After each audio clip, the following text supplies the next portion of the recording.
这怎么回事呀？这我打工回来，这村里的人怎么都对我指指点点的呀？哟，嫂子，你们两个这是出去呀？我们啊，出去有点事儿。小俊，你这回来了？啊，对呀，我这儿刚下车，想着回家看看。哦，回来看看也好。嫂子，你这也知道，我这呀出去打工好长时间都没有回来了，所以啊就赶紧回家看看。但是我这一回来，这村里的人怎么都对我指指点点的呀？这到底是怎么回事呀？小俊，你还不知道吧？你这出去打工那么长时间，我估计啊，慧慧在外面有人了。嫂子，你这是什么话呀？慧慧呀，不是那种人。你呀，爱信不信，我说的都是实话。嫂子，你们也知道，我这打工啊，一年也回不来几次。这出去打工啊，都是为了挣钱。这慧慧在家呀，肯定不会干出那种事的。这肯定呀，村里面有人在造谣。小俊，这村里面的人都这样说，还能有假呀？是啊，这他们都说在你的房子后面都听到男人的声音啦。这肯定呀，又是村里的人在胡说八道。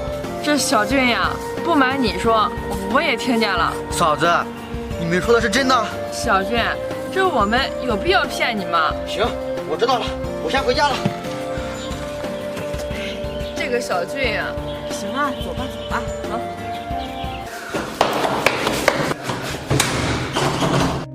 大白天的还锁着门，肯定有事儿。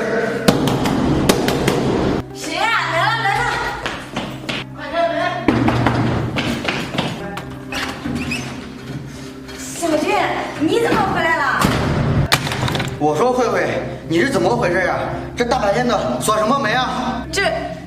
这我一个人在家，锁门不是很正常吗？这还正常？你看你说个话，支支吾吾的，肯定有什么事瞒着我。没有。还没有。哎，小俊，你干什么呀？哎，我说慧慧，你这是什么情况？我看你这儿慌慌张张的，明显不对劲啊。慧慧，你就实话告诉我，这屋里啊是不是藏人了？小俊，你胡说什么呢？还胡说！要是让我发现了，看我怎么收拾你！行了，小俊，你这回来啊，肯定累坏了吧？走，咱们先到沙发上坐坐。走吧，小俊。来，小俊。我不做。你干什么呢，小俊？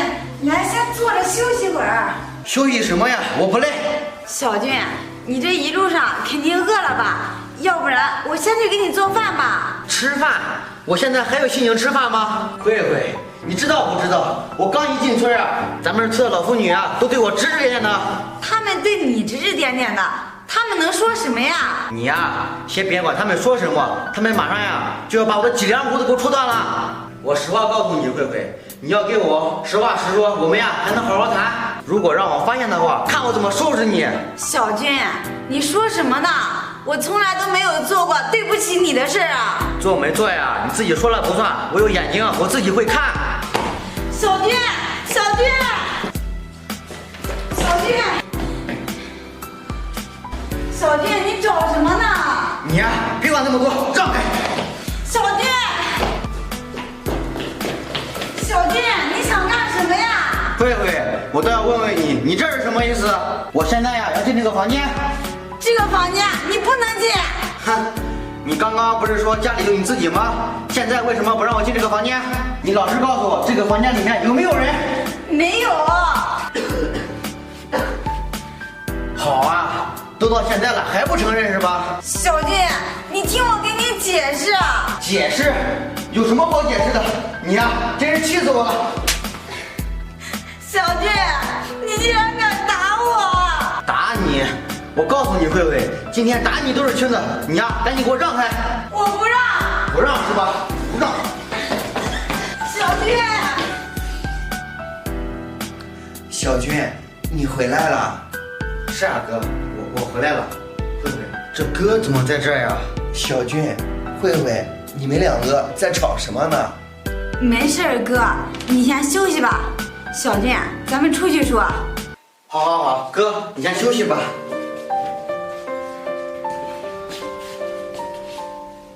慧慧，你先别生气，你跟我说说，这到底是怎么回事呀？这你哥怎么在咱家呀？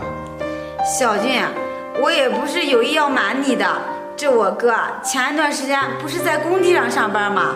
不不小心啊把腿给摔断了。这你也知道，我娘家没人，所以我就把我哥给接过来了。慧慧，你说这家里面发生这么大的事儿，你为什么不告诉我一声呀？小俊，我之所以没把这件事告诉你，是有原因的。一是因为啊，这我们两个结婚的时候啊，我哥啊一直都不同意，我觉得你们的关系不太好。再者说了，你现在在外面工作也挺辛苦的，我怕把这件事告诉你了，你会分心，所以啊，我就一直瞒着你。你说说，这都过去多长时间的事了，你怎么还在记在心里啊？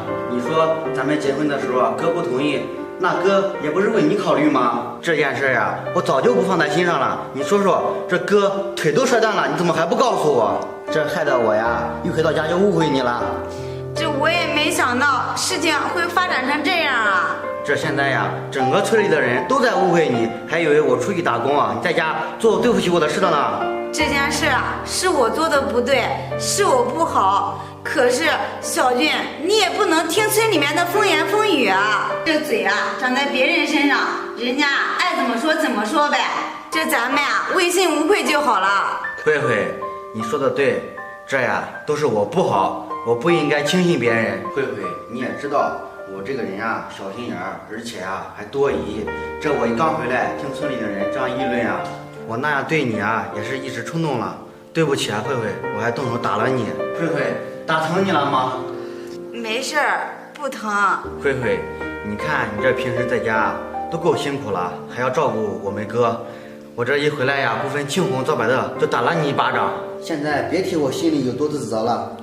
行了，小俊，你也别自责了。这件事啊，也怪我没有把事情跟你说清楚。如果我要是知道你早就不生我哥的气了，我肯定啊会把这件事告诉你的。慧慧，这呀，咱们两个是夫妻，你家人呀就是我家人，你哥呀就是我哥，我怎么可能会一直生他的气呢？对了，慧慧，这咱哥的腿去医院看了没有？这大夫是怎么说的呀？这去医院看过了，大夫说啊能治愈，不过啊这康复的话需要好大一笔资金呢，所以啊我就把哥接过来了。只要能完全康复就行，钱的事呀你不用担心，这也总不能让哥一直瘫痪在床上呀。我这次出去啊也挣到钱了，这手里啊也有几十万呢。放心，这哥的腿啊一定能康复。走吧，慧慧，我们现在呀就带哥去医院。小俊，你说的这些都是真的吗？当然是真的了，我总不能让哥以为我不管他了呀。小俊，你真是太好了。哎呀，别说了，赶紧走，带哥去医院。走。